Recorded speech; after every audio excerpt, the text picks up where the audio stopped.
All right, science in its most pure form is supposed to be unafraid of the truth, unafraid of criticism and critique. Perhaps this is a class that the leadership of the American Academy of Pediatricians skipped in medical school. The AAP, they've openly embraced the unsound medical practices like so-called gender-affirming surgery for children suffering from gender dysphoria. This is disturbing. The Academy's efforts to promote this dangerous treatment is going as far as to effectively silence dissenting voices within their own ranks. But do not be mistaken, the AAP does not speak for all pediatricians. Folks like the Christian Medical and Dental Associations are setting the record straight on the harms of gender-affirming care. Joining me now is Dr. Jeff Barrows. He's the Senior Vice President of Bioethics and Public Policy at the Christian Medical and Dental Associations. Dr. Barrows, welcome back to Washington Watch. Always good to see you. Tony, great to be with you again. Thanks for having me back on. Okay, just lay out for our viewers and listeners what's happening. Well, as you briefly mentioned, in 2018, the AAP released what they call a policy statement on the treatment of children with gender dysphoria. And unfortunately, that statement was quite, I would say, liberal. It was promoting both medical and at times surgical transition of children that are suffering from gender dysphoria, which is a very real entity.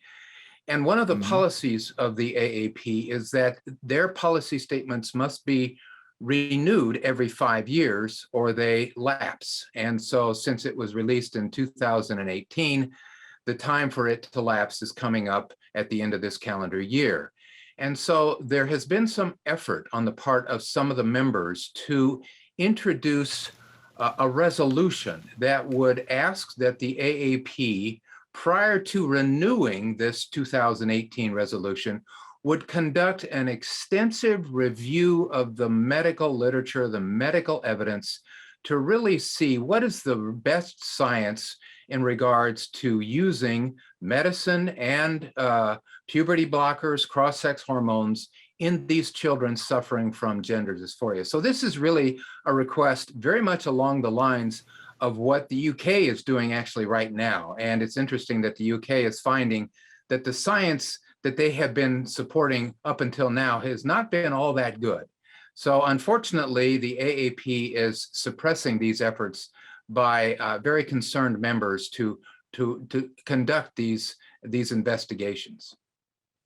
Okay, so Dr. Barrows, just to be clear, you're simply asking, let's look at the science, let's look at the medical information, let's see if this is the best prescription for gender dysphoria. And is that correct? That's correct. They're looking for a review of the literature, and that's all they're looking for, the science. It doesn't sound very controversial to me when you're talking about doctors and those that are pursuing science. But you said they're suppressing. So what are they doing to suppress the voice of their members? Well, you know, it's interesting that you asked that. The resolution that is calling for this extensive study is called Resolution 27.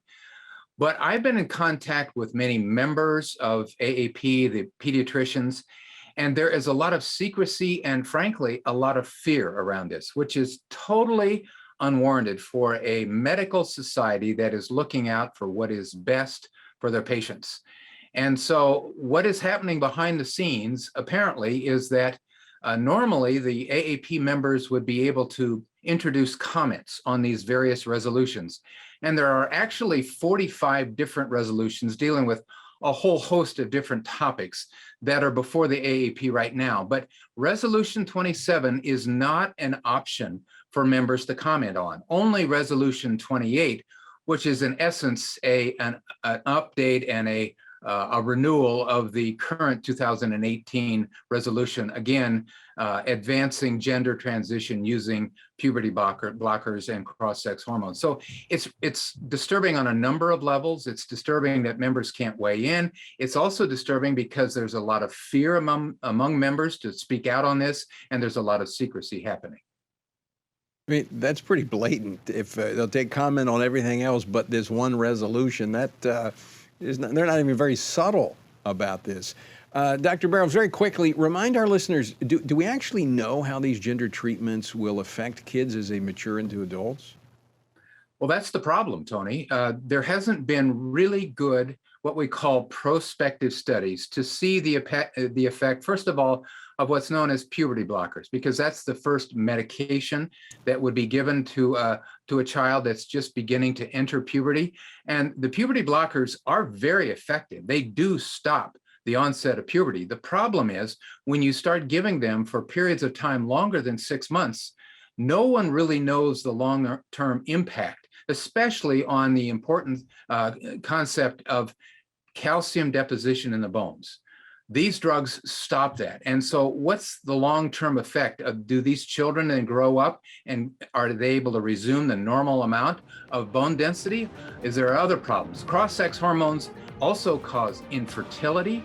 They have all kinds of side effects that we really don't know very well, again, because good, solid prospective studies have not really been performed, especially those that go long-term. This is crazy. Science has been hijacked by politics, and what's at stake here is the well-being of, could be, an entire generation if we don't stop this madness. Dr. Barrows, thanks so much for joining us. Always great to see you. We've got information at the website for doctors and others that are watching in terms of how they can contact you and your organization. Thank you, Tony. Great to be with you again.